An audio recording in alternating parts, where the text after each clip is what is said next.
বাংলাদেশে পোস্টাল মণ্ডলীর মধ্যে চার্চ অফ বাংলাদেশ মণ্ডলী প্রাচীন ও অন্যতম। বিস্তারিত দেখুন দিন ইসলাম জুবের রিপোর্টে। খ্রিস্ট বিশ্বাসী হিসেবে একটা বৃহৎ সভ্য শিক্ষিত জাতির কাছ থেকে এমন দায়িত্বজ্ঞানহীন আচরণ কখনোই প্রত্যাশা করি না বা করতে পারি না। আমরা এমন কাজের জন্য তীব্র নিন্দা ও প্রতিবাদ জানাচ্ছি। আমাদের জানা মতে মাননীয় মডারেটরের সকল গণই মণ্ডলীর উন্নয়নের স্বার্থে জমি বিক্রি সহ নানান কাজ করেছেন। উল্লেখ থাকে যে ইচ্ছা করলেই কোনো বিশপ মণ্ডলীর কোনো জমি বিক্রি করতে পারেন না। জমি বিক্রি করার জন্য মণ্ডলীর বিভিন্ন পর্যায়ের কমিটির সকল সদস্যদের অনুমোদন সাপেক্ষে জমি বিক্রির সিদ্ধান্ত গ্রহণ করতে পারে।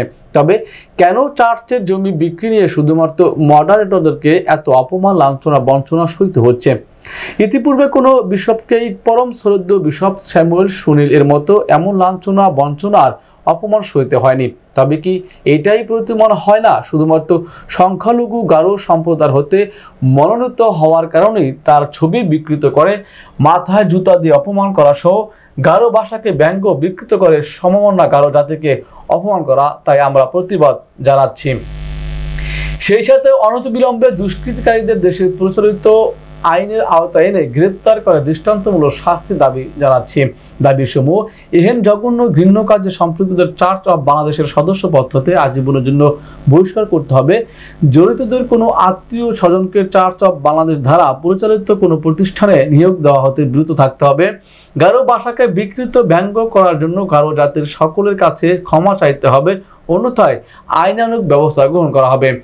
মডারেটর ও তার পরিবারের সদস্যদের নিরাপত্তা নিশ্চিত করতে হবে। দুষ্কৃতিকারীদের ইন্ধন ধাঁধাদের খুঁজে বের করে বিচারের আওতায় আনতে হবে। সাম্প্রদায়িক উস্কানি দাদাদের বিচারের আওতায় আনতে হবে। আসলে অত্যন্ত দুঃখের সহিত বলতে হয় যে আমাদের চার্চ অফ বাংলাদেশে পরমশ্রদ্ধ বিশপ মহোদয় সামুয়েল মার্কিন এবং ওনার সহধর্মিনী, ওনাদের বিরুদ্ধে কিছু দুষ্কৃতির লোক ওনাদের বিরুদ্ধে যে মিথ্যাচার অভিযোগগুলো নিয়ে আসছেন, এটা আমাদের খ্রিস্ট সমাজকে, আমাদের গারো জাতিকে, গারো সমাজকে অনেকভাবে অপমানিত, লাঞ্ছিত করেছে এবং আমাদের বিশপের বিরুদ্ধে তারা বিভিন্নভাবে মিথ্যাচার তারা করেছেন।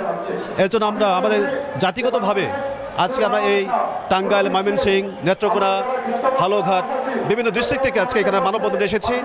আমরা এর তীব্র প্রতিবাদ জানাই, নিন্দা জানাই।